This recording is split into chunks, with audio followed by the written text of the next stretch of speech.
আমরা প্রায় অভিযোগ করি যে আমরা তো এত খাটছি, তাও আমরা কেন ফল পাচ্ছি না। এত খাটছি, আমাদের কি এত গ্রহ খারাপ? সূর্য, চন্দ্র, মঙ্গল গ্রহ সব কোথায় কি আছে যে আমরা এত খাটারও ফল পাচ্ছি না? তো একটা ছোট্ট গল্প বলি। একটা কাঠুরে ছিল যে সারাদিন ধরে কাঠ কাটতো, কেটে সব কাঠ কেটে ভোরবেলায় গিয়ে কাঠ বাজারে বিক্রি করতো।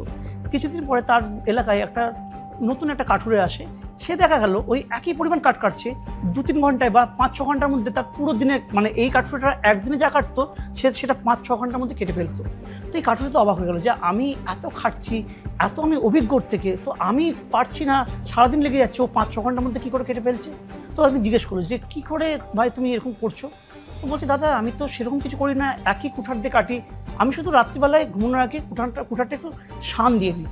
তো সেটাই আমার বক্তব্য, যে আমরা যে করছি না, কাজ পাচ্ছি না, তো একবার আমাদের দেখা উচিত যে আমরা আমাদের কাজের আগে সেই জায়গাটাতে একটু ধার দিয়ে দিচ্ছি কিনা বা একটু শান দিয়ে নিচ্ছি কিনা।